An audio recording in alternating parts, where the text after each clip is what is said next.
alors que vous êtes sur ces mots, de leur côté, Ludwig et Vincent, vous êtes toujours sur ces quais, vous parlez un petit peu, avant d'entrer au bar.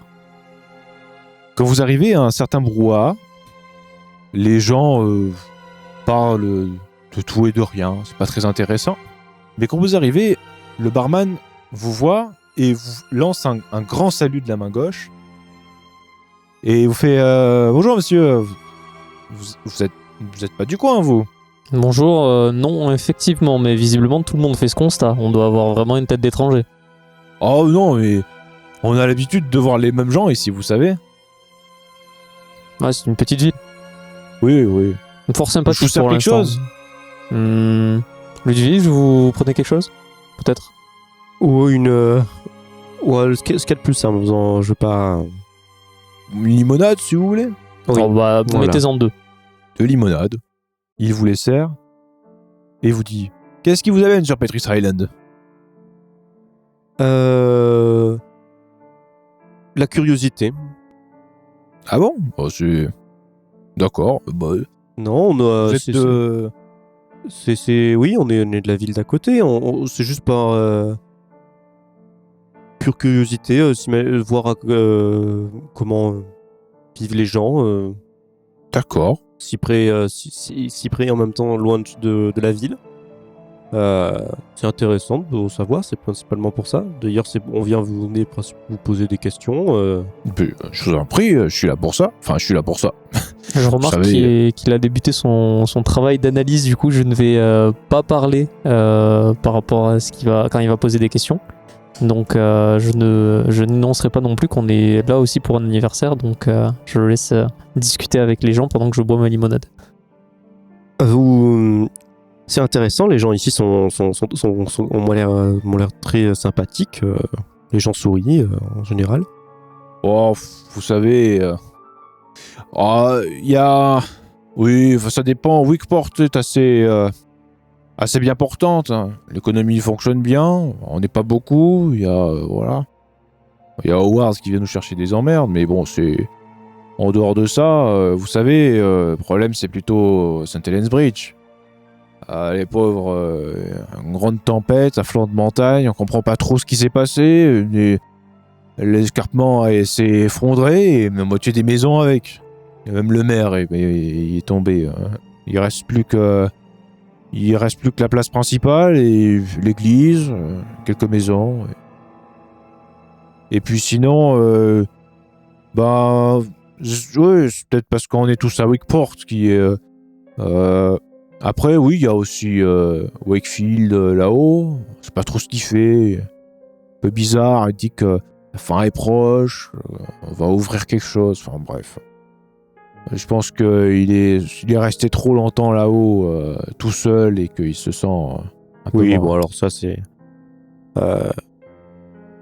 il est connu cet homme, hein, même dans la ville chez nous, hein, c'est quelqu'un d'assez connu. Oui, bon, quand on est venu ici, ça m'a étonné de voir un nom comme ça, on va dire. Mais bon, ce genre de personne, faut éviter de s'imaginer des choses. Ils parlent beaucoup, mais voilà, la solitude, peut-être que ça leur fait penser les choses pas très en bien, on va dire. Il lève les épaules et il nettoie la chope qu'il avait dans les mains et il dit « Vous savez, nous ici, on cherche pas grand-chose, hein, juste à vivre. Voilà, c'est tout. » Bon, c'est suffisant. Une vie tranquille sur une petite île. Oh, des fois, il y a des gens qui disparaissent aussi. Et ça, tout le monde nous le dit, c'est fou. Hein. C'est assez récurrent. C'est incroyable. On nous a prévenus dès le début en disant attention, les étrangers ici.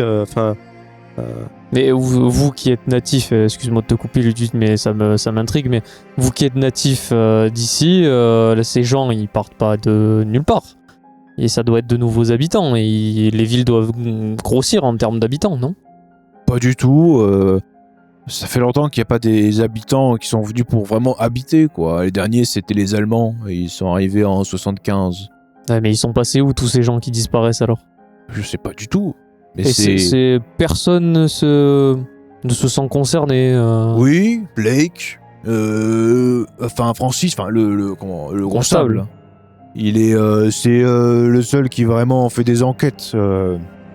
Et puis avant, il y avait aussi Carter, c'est l'ancien constable, celui qu'Howard remplace. Ah, celui qui est décédé. Oui, il est mort à Sainte-Hélène. Et oui, il mène l'enquête comme Carter le faisait à son époque, mais pour ce qui est d'Howard, c'est une brute. On l'avait remarqué, hein, de toute façon. Il fait la patrouille de la ville et c'est tout. Un bon raciste. Bon.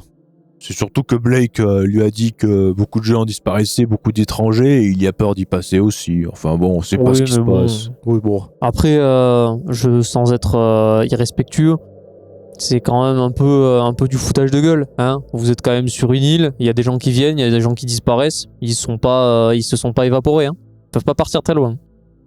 La piste de Blake, c'est que ils sont tous chez Wakefield, et ben vous savez, les autorités du continent nous demandent rien.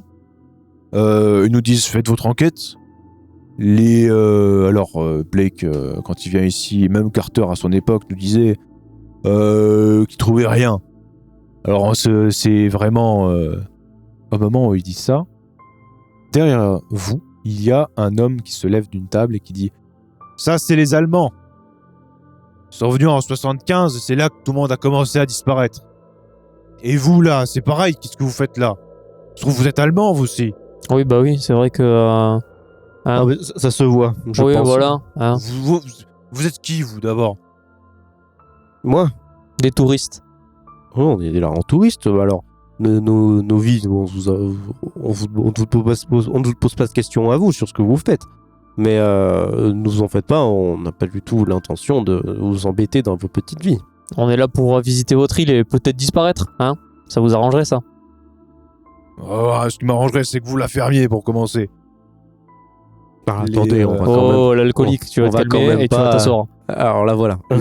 Je sens que ça part. Le barman est en train de dire « Oh là, calme-toi Roger, tout va bien. » Et la personne est objectivement très très très ivre. Et il se dirige vers toi, Ludwig, et il va comme pour te saisir, et t'entends, venant de l'entrée, « Roger, laisse-le tranquille. » C'est un homme que vous identifiez comme le second constable, Francis Blake. Il est plus jeune qu'Howard, doit avoir vraiment, la jeune trentaine. Et en regardant la personne qui vous agresse, il lui fait un signe de tête pour lui dire de repartir vers sa table. Et la personne s'exécute, presque un peu honteuse. Et le barman, avec le chiffon qu'il utilise pour laver la chope, s'essuie un peu le front. Et... merci Francis. On peut pas se permettre des trucs comme ça, surtout pour les étrangers. Ah, c'est donc vous le fameux Francis. Ah, Francis. Je vais me diriger vers lui et je vais pas trop près non plus, je vais lui faire un salut militaire. Francis se dirige vers toi, il retire sa casquette. Il te salue également. Et il salue également Ludwig. Et il dit Constable Francis Blake, j'ai envie de vous dire désolé, mais qu'est-ce que ça change? Non, mais bon, vous inquiétez pas, non, mais vous en faites pas. Il était pas méchant. Alors je mets la main sur Vincent pour qu'il arrête d'être droit. Voilà. Il vous en faites pas. Que ce soit ici ou dans la ville, dans les bars, il y a toujours des gens qui sont un petit peu embêtants. Est-ce que on aimerait vous justement, on allait vous voir, parce que beaucoup de gens nous parlent de vous actuellement et ah bon? Est-ce qu'on parlait autour d'un verre ou en extérieur, oui, tranquillement. Venez à mon bureau, venez donc. Attendez un instant, mais il faut payer les limonades. On va pas partir sans payer, Francis. Au moment où tu dis ça, Francis prend dans sa poche. Il regarde le barman et il lui jette 2 pièces. Le barman y apprend. Les deux, vous voyez, se connaissent très bien. Francis est vraiment de là. Il a l'accent, le même accent que Roberts. Et les deux se font un clin d'œil respectif et Francis vous amène dans le bureau des constables. Au moment où vous allez dans ce bureau, vous voyez que le bar est juste devant les quais en fait. Ce qui fait que vous avez une vue sur les quais et vous voyez que il y a plusieurs personnes qui sont agglutinées autour de quelque chose d'assez gros. Et Francis, quand il regarde ça, il va rapidement voir, il dit « Attendez une seconde ». Il va voir et les gens se déplacent pour laisser passer Francis. Et il voit d'abord qu'il y a Howard qui est dessus, mais il voit que c'est une baleine échouée et surtout entaillée. Vous voyez que Howard et Francis sont en train de parler, 2 minutes, 3 secondes. Et Francis revient vous voir et vous dit « Oh, excusez-nous pour ça ».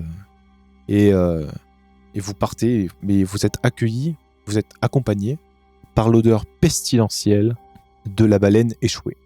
C'est à cause des baleiniers, c'est ça ? Oh, peut-être, oui. La pêche illégale ici, ça court beaucoup, vous savez. Ah, j'ai vu que la baleine était entaillée, c'est pour ça que je vous demande. Ils ne sont pas les mains mortes, hein. C'est une sacrée entaille, moi je sais pas trop. Faudrait demander à Roberts.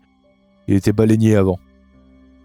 Et il vous amène dans son bureau. Il y a 2 bureaux en fait. Il y a le sien et celui d'Howard. Le sien est vraiment nickel. Rangé parfaitement, tout est à sa place. Et vous voyez qu'il y a une peinture dans le bureau des constables, ce qui est assez étrange parce que vous vous dites que c'est quand même assez beau. C'est plusieurs hommes en toge qui ont un masque jaune assez jauni. Vous savez pas trop s'il est jaune ou si c'est la peinture qui est vraiment très ancienne. Et c'est une scène qui ressemble un peu à la scène où Jésus-Christ partage son dernier repas avec les apôtres. Et il y jette un coup d'œil et bon, il prête pas trop attention. Et il va s'asseoir à son bureau et il y a 2 chaises où vous vous asseyez également. Il vous dit « Qu'est-ce que je peux faire pour vous, messieurs ?» Bon, écoutez, on est là en touriste, hein, comme on a pu le mentionner plus tôt. Je vois que votre bureau est très bien rangé. On reconnaît le militaire hein, derrière tout ça. Moi-même, je suis ex-militaire, hein, pour tout vous dire. Vous étiez... Ah bon? Vous étiez dans quel corps? Où étiez-vous? En Afrique du Sud. Ah, c'est intéressant, mon frère Ouais, aussi était là-bas. Vous y étiez de camp à camp? Pendant une longue période, mais il est vrai que je préfère éviter ça. C'est plutôt un sujet assez sensible, mais bon, passons sur nos états de service. Hein, allons directement droit au but. Je pense que mon ami ici présent a quelques questions à vous poser par rapport à cette île. Ah oui, alors c'est extrêmement simple. Hein, alors, dans le bar, j'ai cru comprendre que ce William, qui est en haut de l'île. Monsieur Wakefield, oui. Exactement. Est un sujet un petit peu controversé, on va dire, dans cette petite ville.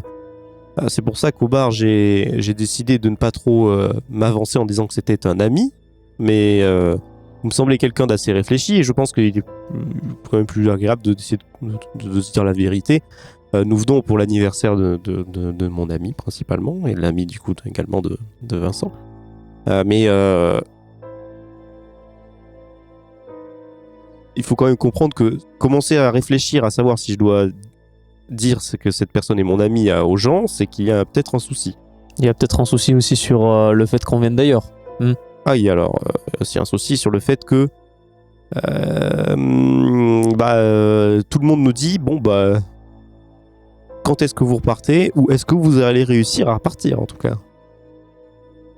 Pendant que vous dites ça, vous voyez que Blake il voit un peu il est un peu comment dire déprimé de ce que vous dites et il dit vous savez ce que vous me dites, il y a beaucoup de gens qui me l'ont dit en fait hein. Wakefield c'est quelqu'un de très sulfureux, j'ai rien contre lui à titre personnel, c'est le maire de facto d'une des villes en fait. Enfin, c'est pas vraiment une ville mais c'est tellement grand chez lui qu'en fait on considère que c'est une ville, c'est presque aussi grand que maintenant que St. Helens Bridge. Et en fait ça me fait surtout miroiter nos échecs à moi et à Carter puis à Howard. Il y a un portrait dans son bureau un portrait, vous interprétez de Carter, puisqu'il a le même uniforme, et dit on suspectait avec Carter que Wakefield était derrière ça. En plus... L'effondrement ? Quand vous dites ça, l'effondrement ou les disparitions ? Ah non, pas l'effondrement, enfin... L'effondrement est assez suspect. Il y en a qui disent qu'ils ont retrouvé des traces de poudre, enfin bon... Et... Enfin, c'est assez particulier quand même, mais bon, c'est quelque chose que... Nous, on sait... Les disparitions sont... Vous voyez qu'il cherche vraiment ces mots. Il sait pas trop quoi vous dire, en fait. Il sait surtout pas trop comment vous dire quelque chose. Écoutez, je vois que vous avez l'air hésitant, mais nous avons dit qu'il était notre ami, mais il est vrai que vous pouvez tout de même nous dire certaines choses. Ce n'est pas un... Tant que vous ne l'insultez pas gratuitement, ce n'est pas un problème.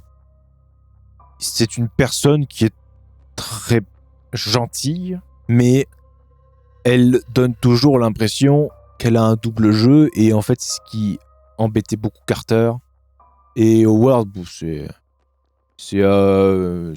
quelqu'un qui a été rejeté par la police du continent, alors du coup, il vient ici, quoi.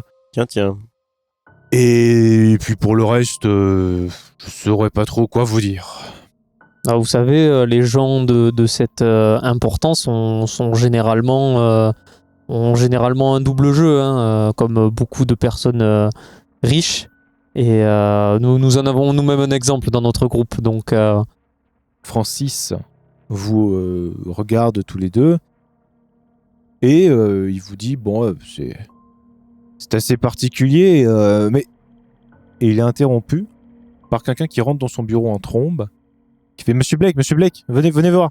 Il va voir le gars qui l'appelle par son prénom et lui il l'amène dehors, et puis Francis vous dit bon bah pardon, le devoir m'appelle, vous allez devoir... c'est normal. Oh, il n'y a aucun souci. Pendant ce temps-là, le groupe de la librairie, qui est devenu le groupe du quai, Maggie et James, vous rendez au dock.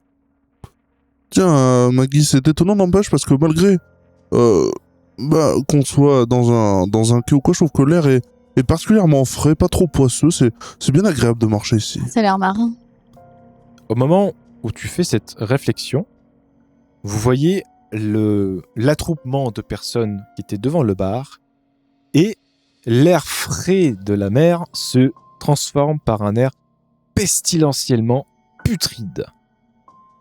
Comme si un millier de poissons étaient soudainement morts et étalés sur le quai. L'attroupement qui est devant vous, alors vous voyez d'abord deux hommes courir, un homme en uniforme et un homme assez banal, un pêcheur, vers l'autre bout du village.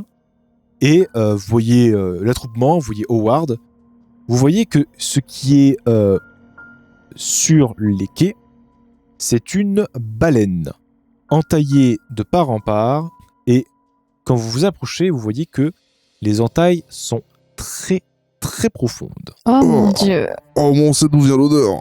Ah, je ne peux pas rester... Enfin, je me bouche le nez tellement c'est trop fort. Ah oui, moi aussi, c'est tellement horrible que limite, je suis à la limite de m'arracher un bout de tissu pour me couvrir le visage. C'est absolument horrible.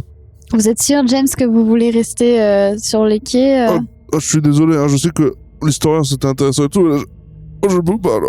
Les hommes sont en train de s'engueuler devant vous. Il y a le constable Howard, et il y a un homme un peu âgé, la cinquantaine, cheveux assez blancs, qui, vous comprenez pas trop le sujet de leur dispute. Ils ont tous les deux un accent de Liverpool, un accent Scousy, comme on l'appelle, qui est cet accent, vous ne le comprenez pas trop parce que c'est vraiment l'accent populaire de Liverpool. Vous êtes vraiment une classe, d'abord vous n'êtes pas tous de Liverpool, mais surtout vous êtes une classe un petit peu moyenne supérieure, on va dire. Et cet homme, il fait des gestes assez brusques devant Howard, et en gros, il a l'impression qu'il l'envoie paître en fait.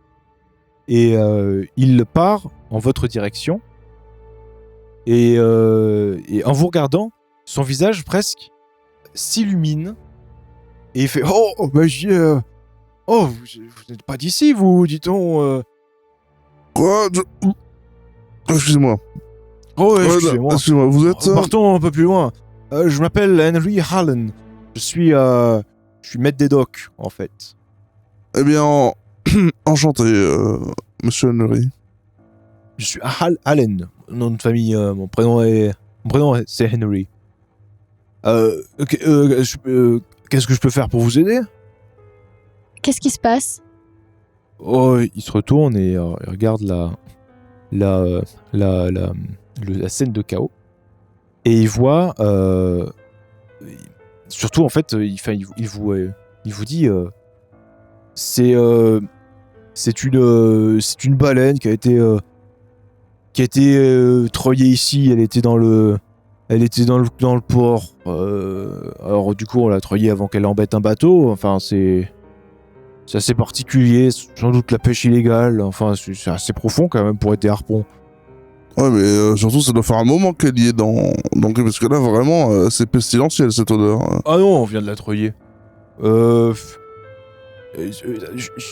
suis un peu l'historien improvisé de cette île, si vous voulez. Ah, c'est vous l'historien? Oh, mais dis donc, mais Maggie, mais quel heureux hasard.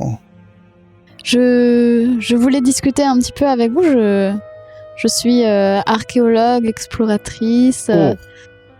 Mais nous avons la fosse en dessous de cette île. Justement, selon les légendes, qui sont des légendes, il y a une fosse sous-marine dans laquelle, selon la légende, il y aurait une créature mythologique qui serait enfermée à peu près à l'aide d'une porte runique que les anciens nordiques auraient installée là il y a plusieurs centaines d'années. Ah bon, c'est marrant, ça me rappelle un rêve que j'ai fait hier. Faites des rêves étranges, mais je dois avouer que j'ai fait le même, donc je peux pas... Ah bon? Si ça peut alimenter vos rêves ou vos fantasmes, Wakefield il finance souvent des expéditions qui, selon ce qui se dit, parce que moi j'en sais pas grand chose en réalité, ne reviennent jamais. Ah donc ce serait là-bas que... Non. Mais écoutez Maggie, après tout c'est plus pour vous, à vous de voir. Vous n'avez pas l'air très emballé. Non bah, mais... Écoutez, je veux pas vous mentir que aller voir une créature potentiellement dangereuse, si elle existe bien évidemment, pour ensuite disparaître sans jamais laisser de traces, célébrité ou non, après tout j'en ai pas besoin, ça ne m'intéresse guère. Hein. En tout cas, moi j'ai des petites étoiles dans les yeux quand même parce que comme vous l'avez très bien dit, les légendes peuvent être que des légendes et souvent derrière ces légendes il y a des faits historiques qui m'intéressent énormément. Donc je pense que j'en parlerai. Quand tu dis ça à Allen, il a une particulière lumière sur son visage quand tu lui dis que une exploration serait possible parce qu'il dit une archéologue professionnelle, enfin. Et c'est à ce moment-là où Ludwig et Vincent reviennent vers le point de rendez-vous. Le temps est passé. Et alors que vous vous recroisez avec Allen qui est toujours avec vous, James et Maggie, le calme apparent de la ville, et en particulier apparent puisque la cohue à côté commence à se défaire, vous entendez un bruit qui au début est très discret, puis se fait de plus en plus fort. Oui, ce sont des frottements, des centaines de frottements, avec des cris que vous ne comprenez pas trop. Et vous voyez une nuée, une véritable nuée d'oiseaux qui, par les cris, semblent être des corbeaux. Cette nuée de corbeaux passe au milieu de la ville, très proche de vos têtes, et provoque un chaos invraisemblable parmi les habitants, parmi Howard, qui est d'un côté de la ville, et Blake, qui est de l'autre. Et cette nuée de corbeaux, elle semble se concentrer autour d'une maison qui est légèrement surélevée par rapport au reste de la ville, puisqu'elle est sur une sorte de colline. Cette nuée de corbeaux tourne autour, et vous entendez un bruit de fracas de verre, suivi d'un cri horrible, d'un cri puissant, qui vient de l'intérieur de la maison, et puis les oiseaux se dispersent aussi vite qu'ils sont arrivés. Mais que signifie tout ça Ça me fait froid dans le dos. Alors, je pense que pas par simple curiosité, mais par envie d'aider, je pose des questions s'il y a Blake ou Howard à côté, ou s'il n'y a personne, j'essaie de trouver des réponses, et s'il y a vraiment personne, je pense que je essaye de m'y diriger. Non mais allons-y, il y a quelqu'un qui est en danger. Tu poses une question à Howard, mais il trace. Okay, bah, Blake aussi. Ils sont tous les deux au niveau de la maison. Les oiseaux sont tous partis. Il y a un calme impressionnant qui vient de s'appesantir sur la ville. Blake est en train de sortir son arme. Il ouvre très discrètement la porte. Et la première personne qui voit la scène, c'est Howard. Toi, tu es derrière lui. Tu le vois qui prend un mouchoir et qui se le met sur le nez. Et Blake fait « Oh putain !» « Un médecin, vite !» Je suis là, écoutez, médecin militaire. Vous entrez tous, un à un, dans la maison. Howard vous entrer et dit « Ah non, pas les... » Et au moment où il dit ça, Blake lui fait un mouvement de la tête vers le dehors et il dit « C'est bon Howard, on a compris. » Et comme à la manière d'un chien, il lui fait un « Et Howard se casse assez rapidement, un petit peu renfrogné. La scène que vous voyez est particulièrement atroce, vous ne saurez pas trop dire, puisque la maison, d'abord, a ses fenêtres presque barrées de part en part par des planches en bois qui sont clouées. De l'intérieur ou de l'extérieur ? De l'intérieur.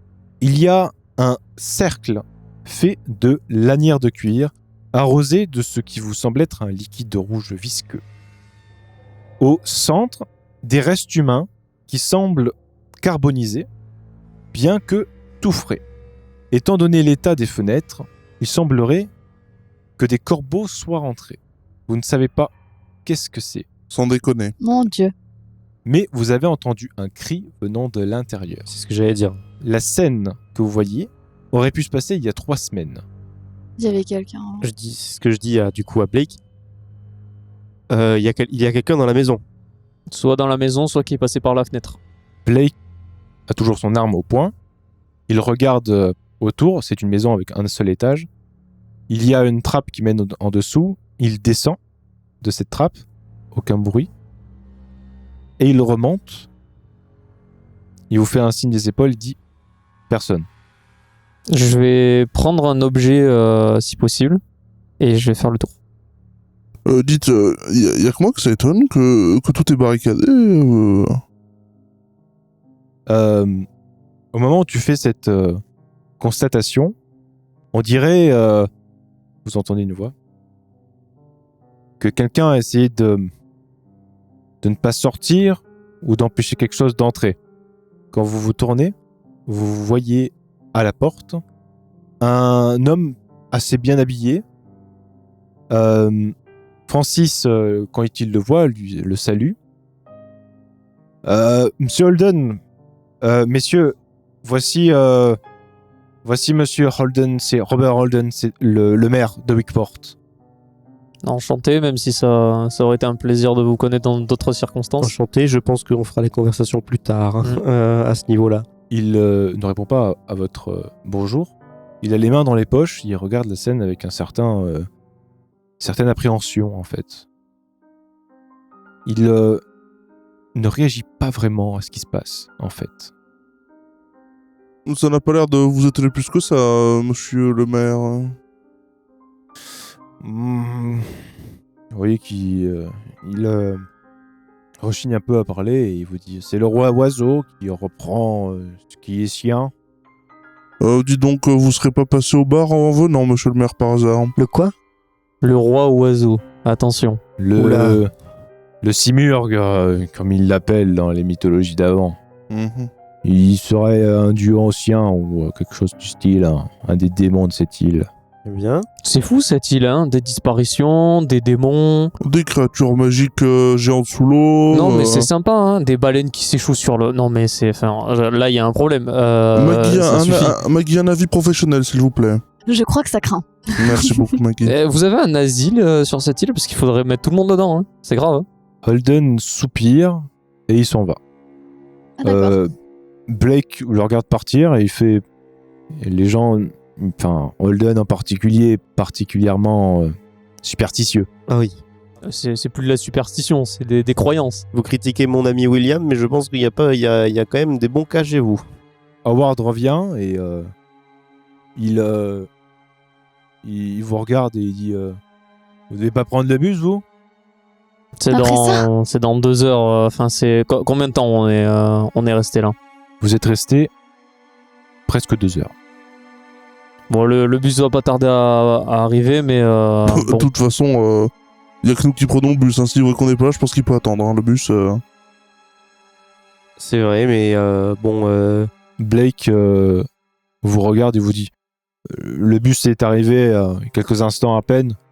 On peut faire une exception et partir plus tôt parce que je pense pas que quelqu'un aille soit à St. Helens Bridge, soit à Wakefield.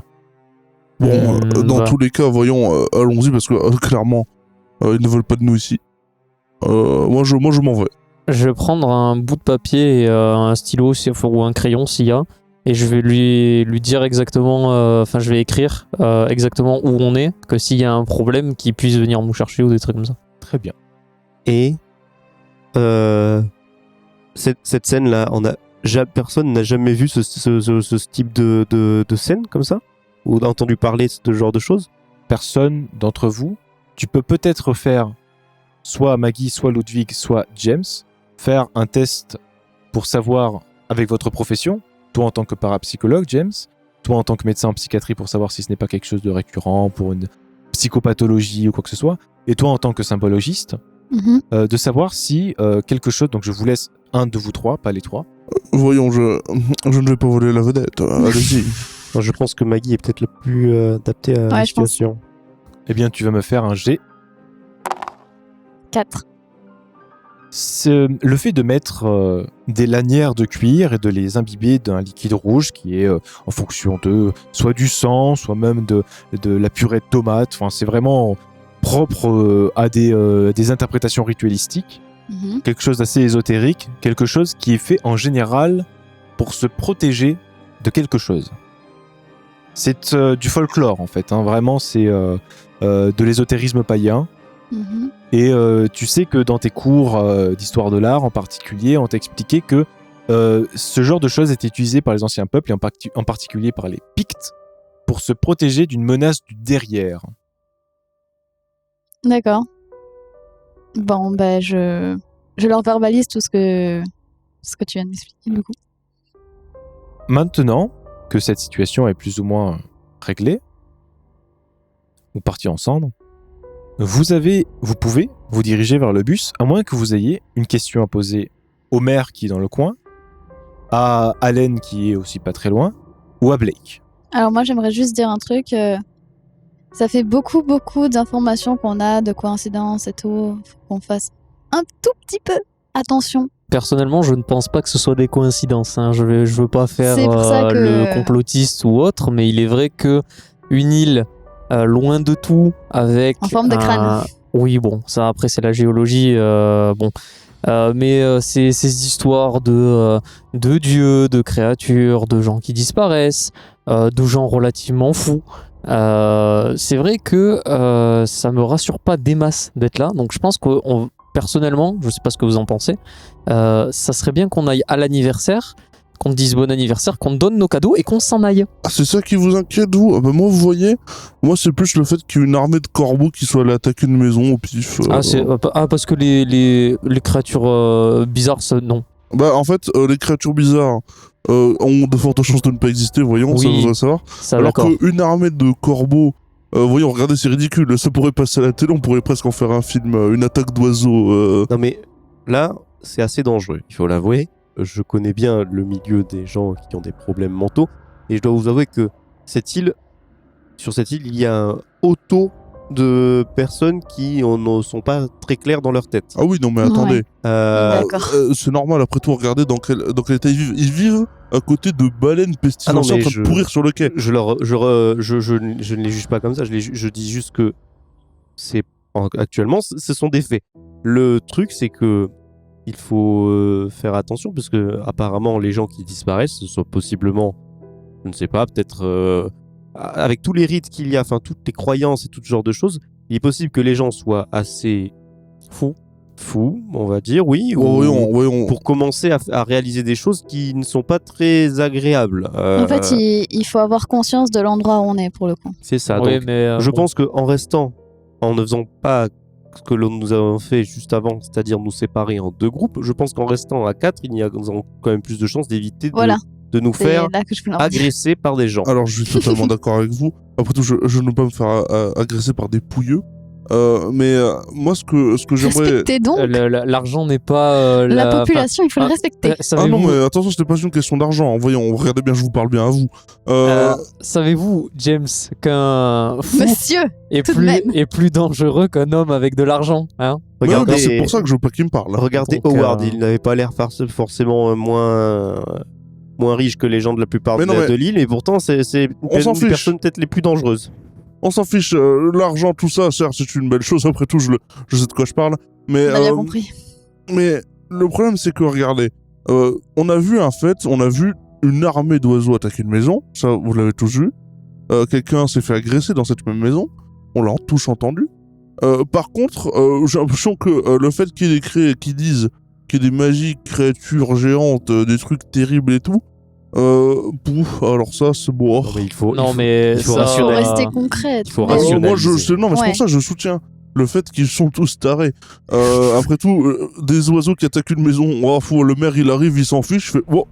C'est surtout sûrement l'odeur. Oui, c'est le dieu oiseau. C'est le dieu des pigeons, oui, ça on a bien compris. Mm-hmm. Mais les chevaux du bus, pendant que vous êtes en train de débattre, hennissent au rythme du conducteur qui se prépare à partir et qui lance pour St. Helens Bridge et Wakefield. Dernier départ. Oui, c'est nous.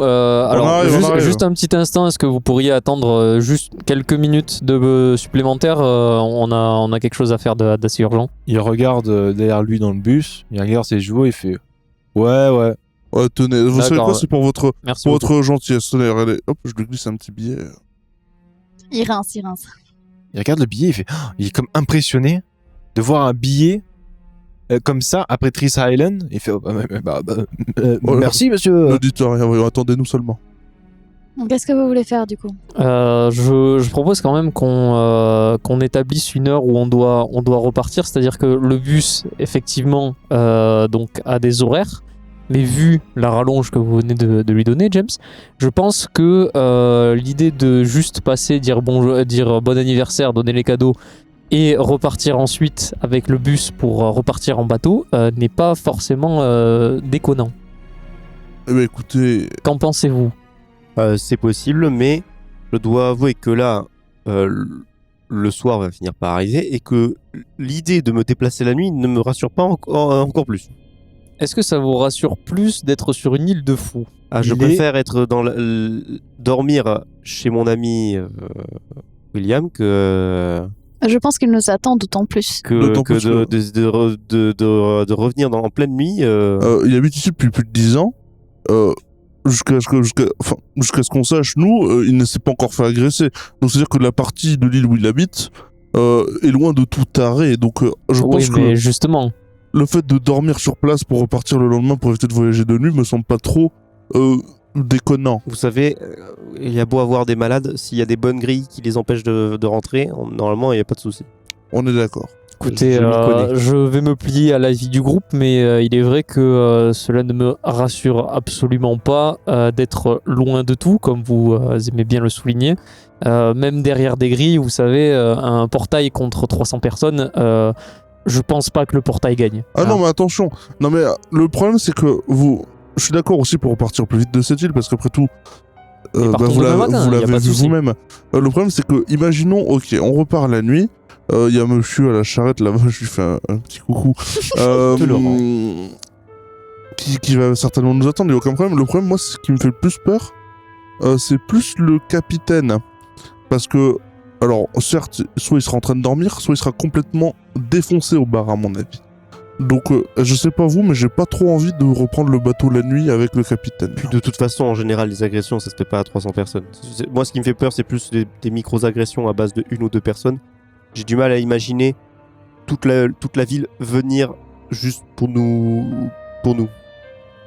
Bro, ils viendraient tous pour nous, on leur a rien fait. Non, mais venez, justement, c'est on pour sait ça. jamais. Le débat maire a l'air très. Tout en prenant le bus. Exactement. Oui, Bon, mais allons-y, mais. On arrive très cher, on arrive. J'ai une certaine appréhension tout de même, mais allons-y.